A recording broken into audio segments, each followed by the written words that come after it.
हरे कृष्णा। हम श्रीमद् भगवद गीता के 10वें अध्याय श्री भगवान का ऐश्वर्य इसके श्लोक संख्या 37 से 39 तक पढ़ने का आज प्रयास करेंगे। वृष्णीनां वासुदेवोऽस्मि कृष्णेनां वासुदेवोऽस्मि।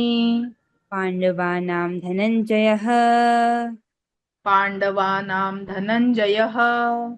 ओ मुनीनाम् अप्यहं व्यासः। मुनीनाम् अप्यहं व्यासः। कवीनाम् उशना कविः। कवीनाम् उशना कविः। सुंदर। माधुरी माता जी। वृष्णीनां वासुदेवोऽस्मि वृष्णीनां वासुदेवोऽस्मि। पाण्डवानां धनञ्जयः पाण्डवानां धनञ्जयः। मुनीनाम् अप्यहं व्यासः। नाम अप्यहं व्यासः। कवीनाम् उशना कविः। कवीनाम् उशना कवि। फिर भगवान इस श्लोक में अपनी कुछ और विभूतियों का वर्णन कर रहे हैं। विषय यही चल रहा है कि अर्जुन ने पूछा था हम किस प्रकार से भौतिक वस्तुओं को देखकर आपका स्मरण करें। उसी श्रृंखला में भगवान अपने ऐश्वर्यों का वर्णन कर रहे हैं। कुछ और विभूतियों का भगवान वर्णन कर रहे हैं। वे कहते हैं मैं वृष्णि वंशियों में वासुदेव और पांडवों में अर्जुन हूँ। यहाँ पर वासुदेव का अर्थ है वसुदेव जी के पुत्र।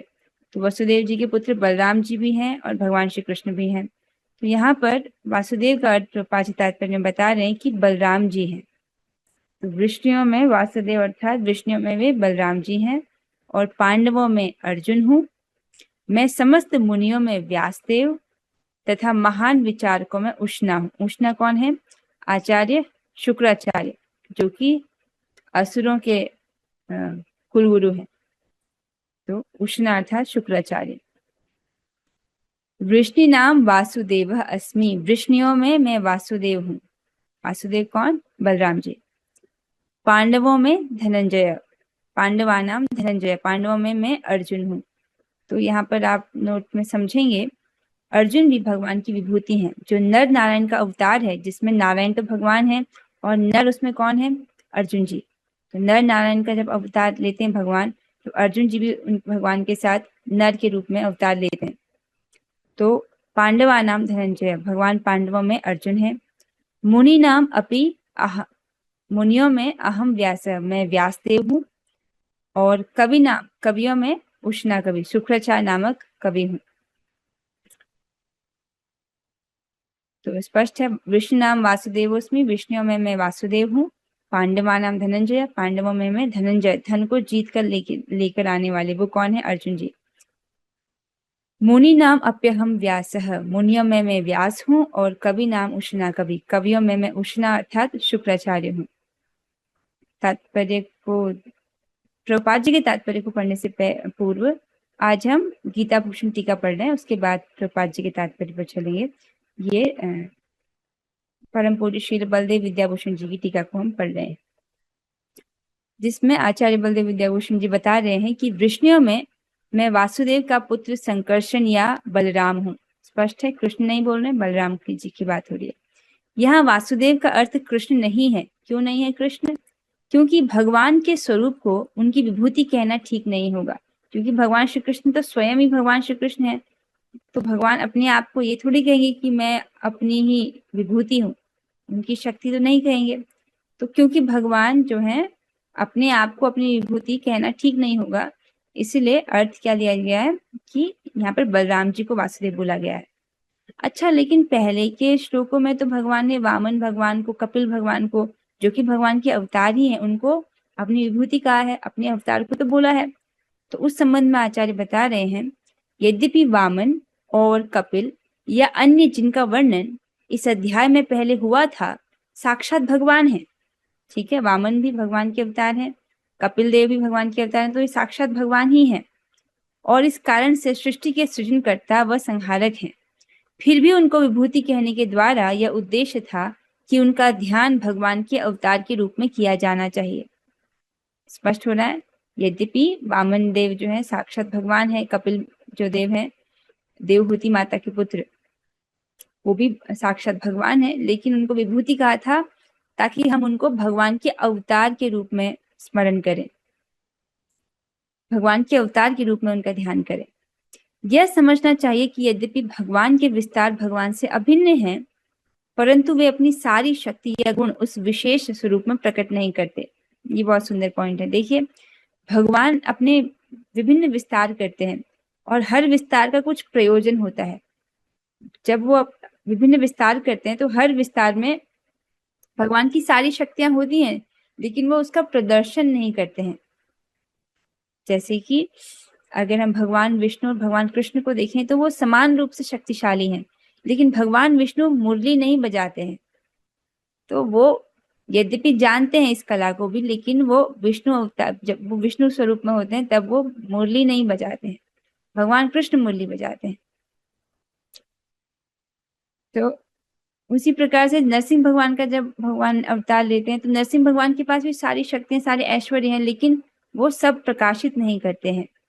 तो जो विशेष अवतार भगवान लेते हैं उसमें उसका कुछ विशेष प्रयोजन होता है। उसमें जितनी शक्ति का प्रदर्शन करना चाहते हैं भगवान उतना करते हैं, यद्यपि उनके पास सारी शक्ति होती है। वही कह रहे हैं कि वे अपनी सारी शक्ति या गुण उस विशेष स्वरूप में प्रकट नहीं करते। पांडवों में मैं अर्जुन हूं, क्योंकि तुम मेरे अवतार के रूप में उत्कृष्ट हो, जबकि अन्य पांडव नहीं हैं। स्पष्ट है। यहाँ पर अर्जुन जी के विषय में एक नोट लिखा गया है कि नर नारायण में अर्जुन नर है। तो भगवान नर नारायण का जब रूप धारण करते हैं, इसको आपने कहाँ पढ़ा था? याद है हमने जब मार्कंडेय ऋषि की कथा पढ़ी थी, तब मार्कंडेय ऋषि जब तपस्या करते हैं, उनको वरदान देने के लिए नर नारायण उनके समक्ष प्रकट होते हैं। तो तब हमने उनके विषय में पढ़ा था। नर नारायण में अर्जुन नर हैं। यद्यपि नर जीव हैं, फिर भी इन दोनों को एक ही अवतार माना जाता है। कहाँ से है? लघु भागवतामृत में। आध्यात्मिक विषयों का मनन परायण मुनियों में मैं व्यास अर्थात बादरायण हूँ, क्योंकि वे मेरे अवतार हैं, परंतु अन्य मुनि ऐसे नहीं हैं। तो मुनियों में भगवान व्यास देव हैं, जिनको बादरायण भी कहा जाता है। सूक्ष्म अर्थ विवेचकों में मैं शुक्राचार्य हूँ, जिनका कवि के रूप में जाना जाता है। तो सूक्ष्म विवेचक जो सूक्ष्म से सूक्ष्म बातों को समझ पाए, उन पर विवेचना कर पाए, उसमें भगवान शुक्राचार्य हैं, जो कि असुरों के गुरु हैं।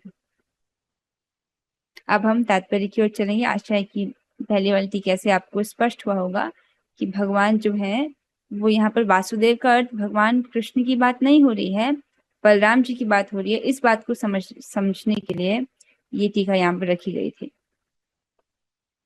अब हम प्रभुपाद जी का तात्पर्य पढ़ेंगे। अनुवाद और तात्पर्य कृष्ण कृपा मूर्ति श्री श्रीमद एसी भक्ति वेदांत स्वामी प्रभुपाद द्वारा। प्रभुपाद जी वर्णन कर रहे हैं, कृष्ण आदि भगवान है। समझ रहे हैं? आदि अर्थात सबकी शुरुआत है, वो उनकी कोई शुरुआत नहीं है।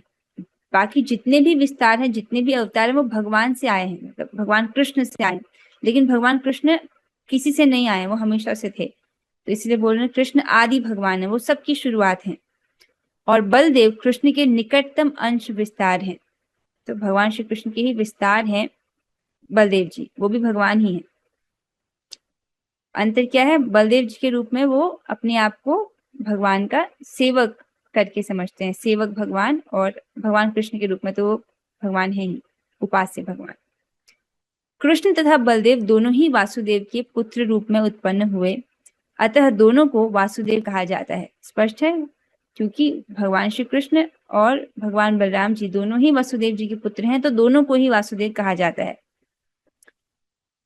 दूसरी दृष्टि से चूंकि कृष्ण कभी वृंदावन नहीं त्यागते, अतः उनके जितने भी रूप अन्यत्र पाए जाते हैं वे उनके विस्तार हैं। क्या बोला जा रहा है कि भगवान श्री कृष्ण, आपने लीला में क्या सुना था कि भगवान श्री कृष्ण को अक्रूर जी जो है वृंदावन से मथुरा लेकर जाने के लिए आते हैं, आपने सुना। लेकिन जो वृंदावन के कृष्ण हैं वो कभी भी वृंदावन से बाहर नहीं जाते हैं। वृंदावन से बाहर उनका अन्य विस्तार जाता है। मूल जो भगवान है, भगवान कृष्ण को जो वृंदावन के, वो हमेशा वृंदावन में ही रहते हैं। तो उनका जो विस्तार है वो जो है मथुरा से वृंदावन से बाहर जाता है। वही कह रहे हैं वासुदेव कृष्ण के निकटतम अंश विस्तार हैं, अतः वासुदेव कृष्ण से भिन्न नहीं है। अतः इस श्लोक में आगत वासुदेव शब्द का अर्थ बलदेव या बलराम माना जाना चाहिए, क्योंकि वे समस्त अवतारों के उद्गम हैं और इस प्रकार वासुदेव के एकमात्र उद्गम हैं। तो भगवान के जो अन्य अवतार हैं, जैसे महाविष्णु, गर्भोदक्षाय विष्णु, क्षीरोदक्षाय विष्णु, ये सब बलराम जी के विस्तार हैं। आप समझ रहे हैं? तो जो महाविष्णु आए हैं या गर्भोदक्षाय विष्णु आगे विस्तार करते हैं, तो ये सब बलराम जी के विस्तार हैं। इसीलिए यहाँ पर बताया जा रहा है कि जो वासुदेव शब्द का प्रयोग हुआ है यहाँ पर, विष्णु नाम मैं विष्णु में वासुदेव हूँ, वो कृष्ण नहीं है, वो क्या है? वो बलराम जी है। तो बलराम जी ही उसको समझना चाहिए। बाकी भगवान के समस्त अवतारों के उद्गम भी बलराम जी हैं, इसीलिए वासुदेव, इस प्रकार वासुदेव के एकमात्र उद्गम है। स्पष्ट हो रहा होगा कि भगवान जो अन्य अवतार हैं उनके भी विस्तार बलराम जी हैं। अब यहाँ पर वासुदेव व्यासदेव के विषय में कुछ है। भगवान कहते हैं कि मुनियों में मैं व्यासदेव हूँ। तो व्यासदेव भगवान के अवतार हैं। वो सभी वेदों का, पुराणों का, वेदांत सूत्र का, सबका संकलन करते हैं और वे त्रिकालज्ञ हैं, मतलब भूत भविष्य वर्तमान सब कुछ देखने की क्षमता रखते हैं। उनके पास ऐसी सिद्धि है कि वो भूत भविष्य वर्तमान सब देखते हैं। व्यासदेव जी संजय को ये विद्या देते हैं, अपने शिष्य को दिव्य दृष्टि प्रदान करते हैं, जिससे संजय युद्धभूमि में होने वाली घटनाओं को धृतराष्ट्र के समक्ष बोलते हैं। तो जो अपने शिष्य को ये दृष्टि देख सकते हैं, तो उनके पास तो दिव्य दृष्टि होगी। तो उन्होंने वेद, पुराण, महाभारत आदि की रचना की। उन्होंने अपनी त्रिकालज्ञता से, अपनी दिव्य दृष्टि से देखा कि काल की गंभीर गति के कारण जो धर्म है उसका ह्रास हो रहा है। धर्म के जो 4 मूलभूत सिद्धांत हैं वो क्या है? सत्य, दया, तपस्या और पवित्रता। इसका ह्रास हो रहा है, नष्ट हो रहे हैं। इस प्रकार से उन्होंने देखा। इसलिए वो कलयुग के जीवों के लिए चिंतित थे। क्यों? क्योंकि कलयुग में उन्होंने देखा कि धर्म का पतन हो रहा है और जो धर्म के सिद्धांत है वो नष्ट हो रहे हैं। सत्य, दया, तपस्या, पवित्रता, ये जो सत्य के मूलभूत 4 सिद्धांत है वो नष्ट हो रहे हैं। इस प्रकार से उन्होंने देखा, तो वो चिंतित थे हम कलयुग के जीवों के विषय में। इसीलिए उन्होंने हमारे लिए ग्रंथों की रचना की। तो विशेष करके जब उन्हें नारद मुनि जी उपदेश देते हैं कि तुमको भगवान श्री कृष्ण की मधुर लीलाओं का प्रचुर मात्रा में वर्णन करना चाहिए, उनकी लीलाओं के विषय में लिखना चाहिए, तब वो श्रीमद् भागवतम की रचना करते हैं और उसके बाद वो संतुष्ट होते हैं। भागवतम की रचना से पूर्व अनेक पुराणों को लिखते हैं, अनेक ग्रंथों को लिखते हैं, वेद आदि की रचना कर चुके होते हैं, लेकिन उनको तुष्टि नहीं होती है। आप समझ रहे हैं? कुछ लोग जो है कुछ पुराण पढ़ लेते हैं, जैसे कि शिव पुराण पढ़ा या कोई और पुराण पढ़ा, तो उसके हिसाब से वो कुछ चीजों को कोट करने की कोशिश करते हैं। लेकिन पुराणों को रचने के बाद व्यासदेव जी स्वयं संतुष्ट नहीं हुए। तो जो व्यक्ति पुराणों को पढ़ रहा है और भागवत नहीं पढ़ रहा है, भगवद गीता नहीं पढ़ रहा है, वो कैसे संतुष्ट हो सकता है? पुराणों में कई बार देवताओं के बारे में भी व्याख्या प्राप्त होती है, देवताओं की उपासना का भी वर्णन है, लेकिन व्यासदेव जी स्वयं उनको लिखकर संतुष्ट नहीं हुए, तो फिर पढ़ने वाले कैसे संतुष्ट होंगे?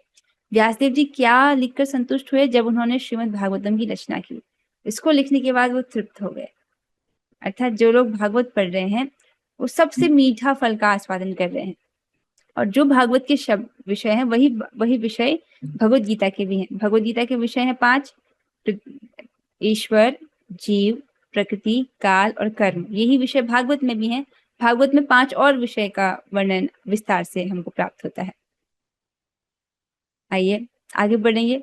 भगवान के निकटतम अंशों को श्वांश अर्थात व्यक्तिगत या स्वकीय अंश कहते हैं, और अन्य प्रकार के भी अंश हैं जिनको विभिन्न अंश अर्थात उनकी प्रतिकृत अंश कहलाते हैं। तो यहाँ पर आपने क्यों बोला था? क्योंकि भगवान श्री कृष्ण के ही अंश विस्तार हैं बलराम जी, उसको समझाने के लिए बोला जा रहा है कि वो उनके श्वांश विस्तार हैं। और ये शब्द आपने कहाँ पढ़ा? जब महाविष्णु का अवतार लेते हैं, महाविष्णु की गर्भोदक्षाय विष्णु, ये भी भगवान के श्वांश विस्तार हैं। इस प्रकार से समझाया जा रहा है। पांडुपुत्रों में अर्जुन धनंजय नाम से विख्यात है। वह समस्त पुरुषों में श्रेष्ठतम है, अतः कृष्ण का स्वरूप है। मुनियों अर्थात वैदिक ज्ञान में पटु विद्वानों में व्यास सबसे बड़े हैं। व्यासदेव जी समस्त वेदों का, पुराणों का संकलन करते हैं, उनको रचना करते हैं, तो सभी विद्वानों में सबसे बड़े व्यास देव जी हैं, जो भगवान के अवतार हैं। क्योंकि उन्होंने कलयुग में लोगों को समझाने के लिए वैदिक ज्ञान का अनेक प्रकार से प्रस्तुत किया। हम जैसे जीवों के लिए उन्होंने वैदिक ज्ञान को कई प्रकार से जो है उसको प्रस्तुत किया। ये नहीं समझना चाहिए कि वेदों की रचना 5000 वर्ष पूर्व हुई है, या ये जितने भी पुराण लिखे गए हैं 5000 वर्ष पूर्व लिखे गए, ऐसा नहीं है। ये सब ज्ञान तो अनादिकाल से था, लेकिन ये शब्द रूप में था। पहले के युगों में केवल गुरु से सुन लेने के द्वारा, केवल श्रवण मात्र से ही शिष्य सीख जाता था। उसको हमारी तरह नोट्स की जरूरत नहीं पड़ती थी। एक बार गुरु ने बोला, गुरु से श्रवण करके ज्ञान वो ग्रहण कर लेते थे। लेकिन अब कलयुग में कैसे लोग हैं, मंद सुमंद मंद भाग्य वाले लोग हैं, तो हमारे लिए जो है इनको शब्दों में लिखा गया ताकि हम जैसे जीव उसको समझ सके।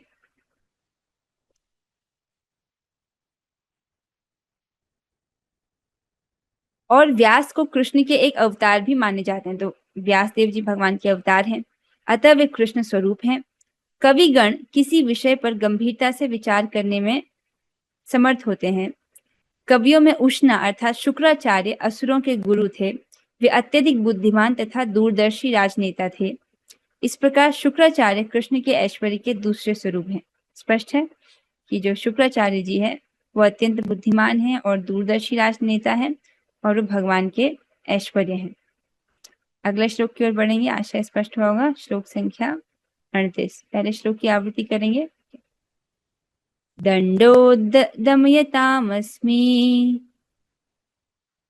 दंडो दमयतामस्मि नीतिरस्मि जिगीषताम् नीतिरस्मि जिगीषताम् मौनं चैवास्मि गुह्यानाम् मौनं चैवासि गुह्यानाम् ज्ञानं ज्ञानवतामहम्। ज्ञानं ज्ञानवतामहम्। बहुत अच्छे। अर्चना माता जी। दंडो दमयतामस्मि दंडो दमयतामस्मि नीतिरस्मि जिगीषताम् नीतिरस्मि जिगीषताम् मौनं चैवास्मि गुह्यानाम् मौनं च वास्मि गुह्यानाम् ज्ञानं ज्ञानवतामहम्। ज्ञानं ज्ञानवतामहम्। बहुत अच्छे। फिर भगवान वर्णन करते हैं कि अराजकता को दमन करने वाले समस्त साधनों में मैं दंड हूँ। तो जब अराजकता फैल जाती है, उसको दमन करने के लिए जो दुष्ट है उनको दंड देना आवश्यक है।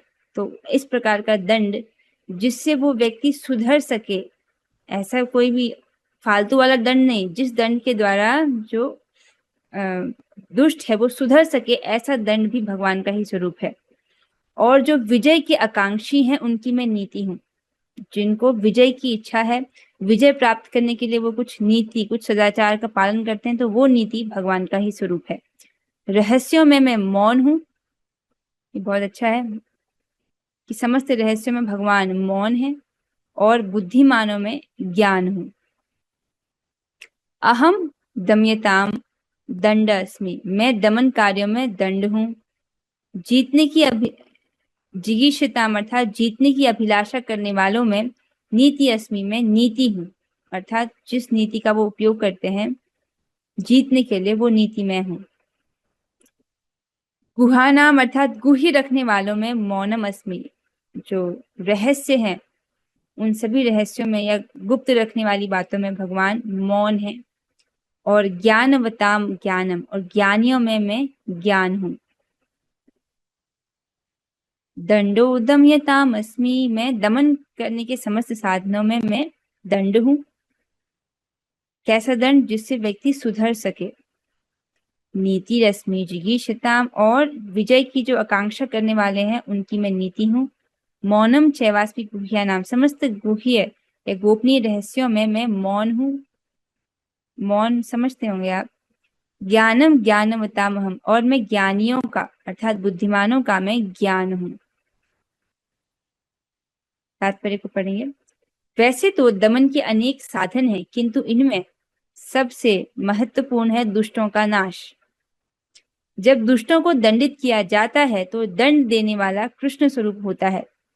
अराजकता फैल रही है समाज में अगर, तो ऐसी अराजकता को रोकने के लिए दुष्टों को दंड देना आवश्यक है। तो इसमें जो व्यक्ति ऐसे दुष्टों को दंड देता है, उचित दंड जिससे वो सुधर सके, तो दंड देने वाला जो व्यक्ति है वो कृष्ण का ही स्वरूप होता है। किसी भी क्षेत्र में विजय की आकांक्षा करने वालों में नीति की ही विजय होती है। समझ रहे हैं?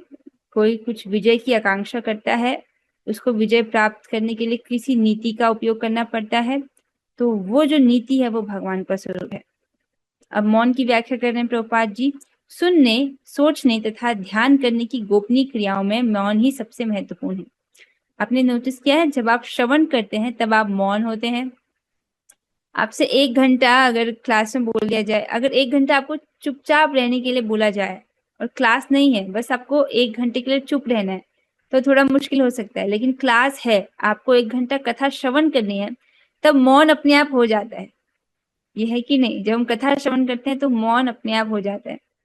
तो सुनने के लिए और सोचने के लिए, जब आप कुछ सोच रहे हो तब भी मौन रहता है व्यक्ति, या ध्यान करने के लिए, जब हम ध्यान करते हैं, किसी चीज के विषय में गहन विचार कर रहे हैं या ध्यान कर रहे हैं, तब भी जो है मौन महत्वपूर्ण है, क्योंकि मौन रहने से जल्दी उन्नति होती है। तो इसमें हमको मौन के लाभ पता चलने कि मौन रहने से व्यक्ति को श्रवण में सहायता मिलती है, सोचने में भी, ध्यान करने में भी सहायता मिलती है। और प्रभुपाद जी बता रहे हैं कि मौन रहने से जल्दी उन्नति होती है। मौन, इसको मननशीलता से भी आप जोड़िए। जब आप भगवत गीता को पढ़ते हो, क्या कहा जा रहा है उस पर विचार करते हो, उसको समझने का प्रयास करते हो, मनन करते हो, तो ये बहुत अच्छा है। मनन करने से जो है बातें हृदय में और गहरी जाती हैं।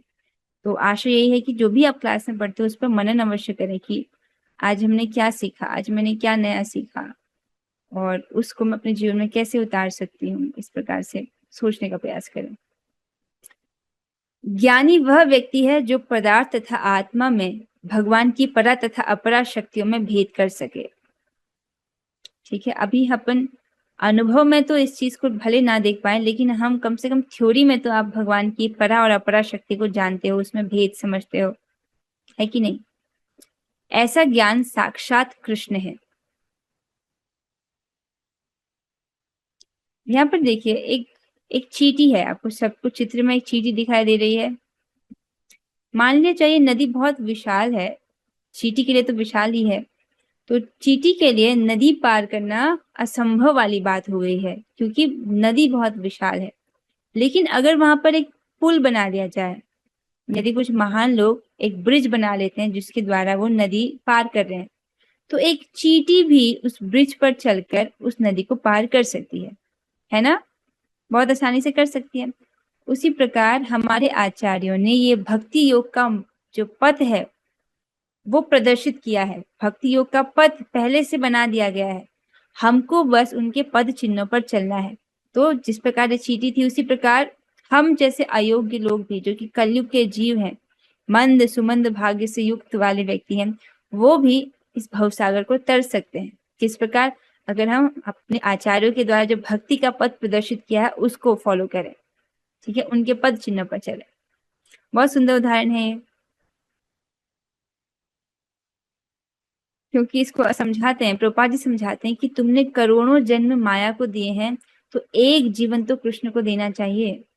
जनरली एक भौतिकतावादी व्यक्ति की दृष्टि कैसी होती है? वो एक जीवन को देखते हैं, वो समझते हैं कि एक जीवन ही सब कुछ है, अपना एक जीवन देखते हैं, वो सोचते हैं इसमें मुझको पूरा एंजॉय करना है और टू द फुलेस्ट जीना है। उनका मेन मोटो रहता है कि मुझे एंजॉय करना है अपने जीवन को, एक ही जीवन को देखते हैं। लेकिन जब आप शास्त्र पढ़ते हो तब आपको थोड़ी दूर की दृष्टि प्राप्त होती है, ब्रॉड माइंडेडनेस पता चलता है।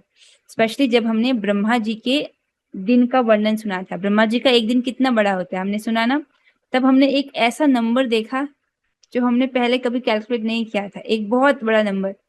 फिर उसमें आपने ये भी जाना कि ब्रह्मा जी जो है अभी 7वां मनवंतर चल रहा है। ठीक है, ब्रह्मा जी के इस दिन का 7वां मनवंतर चल रहा था, तो उनका आधा दिन बीत चुका है और ब्रह्मा जी की आयु 50 वर्ष है। सृष्टि को हुए, ब्रह्मा जी को हुए 50 वर्ष हो गए और हम अभी भी यही फंसे हुए हैं।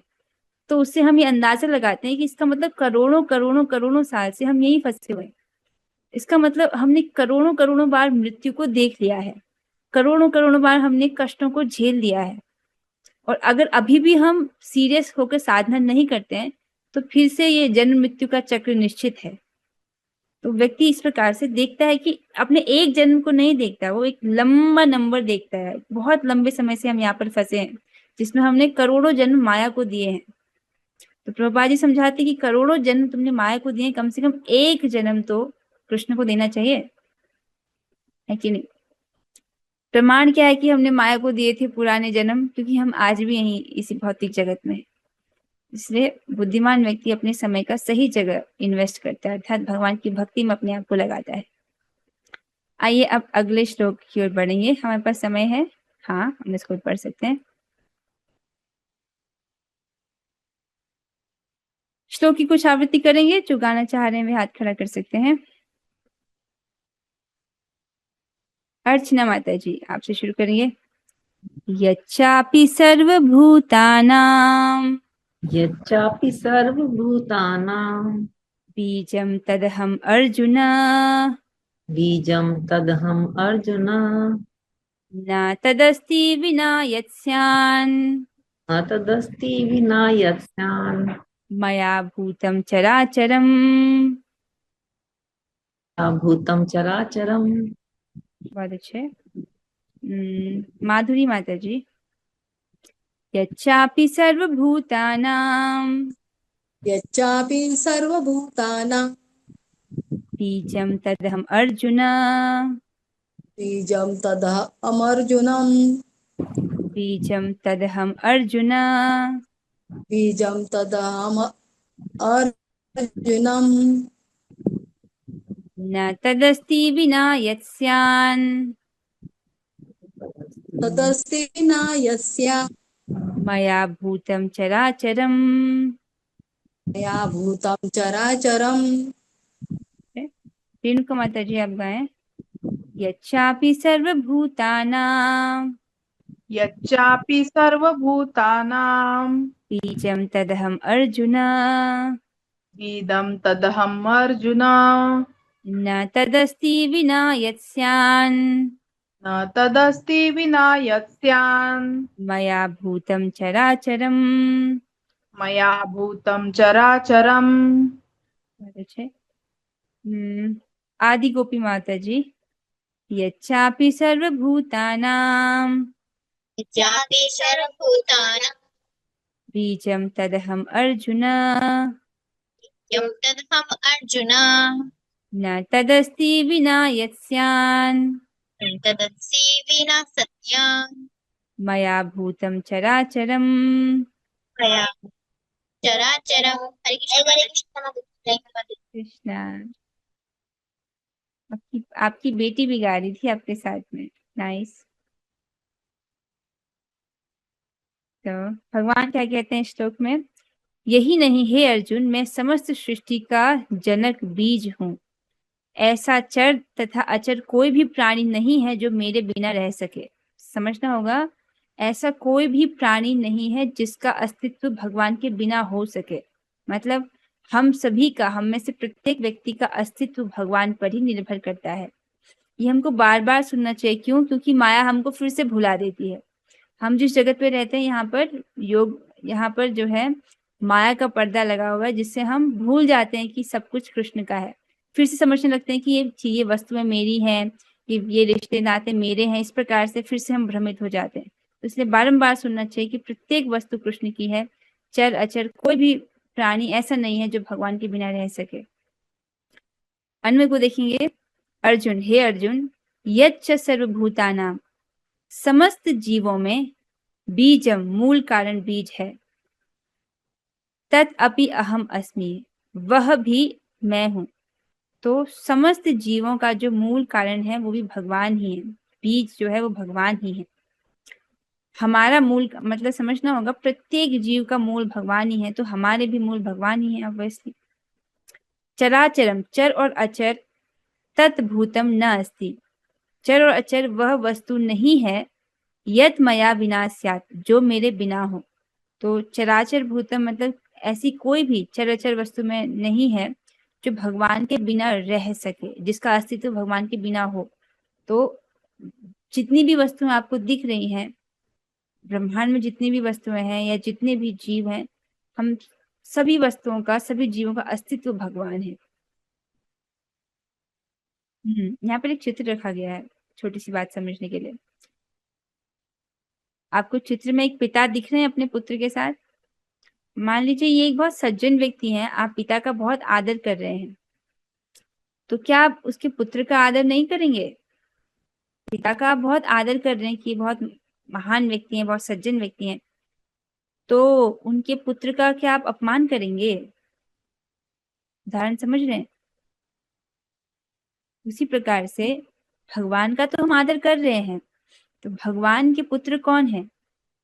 ममेवांशो जीव लोके जीव भूत सनातनः। जितने भी जीव हैं वो सब भगवान के अंश हैं। भगवान 15वें अध्याय में वर्णन करेंगे। तो जितने भी जीव हैं भगवान के अंश हैं। भगवान सबकी क्या है? अहम बीज पदम पिता, मैं सभी का बीज प्रदाता पिता हूँ। तो इसका मतलब इसको गौरहरि समझाते हैं। मेरा तो अधिकार नहीं है इस बात को बोलने का, मैं गौरहरि की बात आपको रिपीट कर रही हूँ। गौरहरि क्या बोलते हैं कि जीवों को भगवान का अधिष्ठान समझकर सम्मान करो। जितने भी जीव हैं इस चराचर जगत में, सबका अस्तित्व भगवान पर ही आश्रित है और सबके हृदय में भगवान रहते हैं। इसको बहुत सुंदर उदाहरण से समझाया जाता है। परम पूज्य श्री वृंदावन चंद्र महाराज इसको समझाते हैं कि व्यक्ति सड़क पर जा रहा है, उसको बड़े बड़े बिल्डिंग्स दिखाई दे रहे हैं, लेकिन उसकी तरफ वो ध्यान नहीं देता। लेकिन एक छोटा सा मंदिर दिख रहा है तो व्यक्ति अपना सर झुकाता है, उसको प्रणाम करता है। उसी प्रकार से भगवान के इतने जीव हैं, उन सबके हृदय में भगवान स्वयं रहते हैं।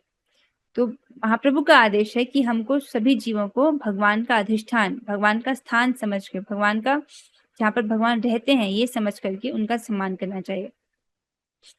इसको हमने भगवान श्री कृष्ण की दिनचर्या में भी पढ़ा था कि भगवान जब उठते हैं तो वो सबको प्रणाम करते हैं सामूहिक रूप से। वो जीवों को भी प्रणाम करते हैं और हमको शिक्षा देते हैं कि हमको भी भगवान के सभी जीवों को प्रणाम करना चाहिए। अभी मेरा भी ये स्तर नहीं है कि जो बात यहाँ पर बोली जाए उसको मैं कर पाऊं, लेकिन बात सुन रहे हैं ताकि हमको और समझ आए। बात रिपीट की जा रही है कि हमको किस प्रकार से करने को कहा गया है। तो एटलीस्ट हम प्रयास कर सकते हैं, एक सामूहिक प्रणाम करने का प्रयास कर सकते हैं। सुबह सुबह जब आप उठते हैं भगवान को प्रणाम करते ही होंगे। गुरु महाराज को, जैसे ही आप बिस्तर से उठ रहे हैं तो भगवान को प्रणाम करते हैं हम उस वक्त, गुरु महाराज को प्रणाम करते हैं, श्रीमती राधिका रानी जी को प्रणाम करते हैं, वैष्णव को प्रणाम करते हैं, फिर उसके बाद हमारा दिन शुरू करते हैं। तो एक प्रणाम जब आप मंदिर में भगवान को प्रणाम करते हो तब भी आप कर सकते हो। एक प्रणाम इस प्रकार से किया जा सकता है कि भगवान आपके सभी जीवों को प्रणाम है जो कि आपके अंश रूप हैं। इस प्रकार से भगवान भी अपनी दिनचर्या से हमको शिक्षा देते हैं। क्या शिक्षा? भगवान के सभी जीवों को प्रणाम करना। अब व्यक्तिगत रूप से प्रत्येक जीव को हम ना कर पाए, सामूहिक प्रार्थना में हम ऐसा कर सकते हैं कि आपके सभी जीवों को प्रणाम जो कि आपके अंश रूप है। इस प्रकार से हम किंचित इस दिशा में आगे बढ़ने का प्रयास कर सकते हैं। आइए तात्पर्य पढ़ेंगे। छोटा सा तात्पर्य प्रभुपाद जी ने दिया है। प्रभुपाद जी कहते हैं, प्रत्येक वस्तु का कारण होता है और इस सृष्टि का कारण या बीज कृष्ण है। हम इसको पहले भी पढ़ चुके हैं कि भगवान जो है समस्त सृष्टि के प्रभव, मतलब उसके उत्पत्ति, स्थिति और प्रलय के कारण है। कृष्ण की शक्ति के बिना कुछ भी नहीं रह सकता, अतः उन्हें सर्वशक्तिमान कहा जाता है। स्पष्ट है? सब कुछ भगवान की शक्ति पर ही आश्रित है। जो भी आपको चराचर जगत में दिख रहा है या जो नहीं दिख रहा, जितनी भी वस्तुएं अस्तित्व में है, सब भगवान की शक्ति पर ही आश्रित है।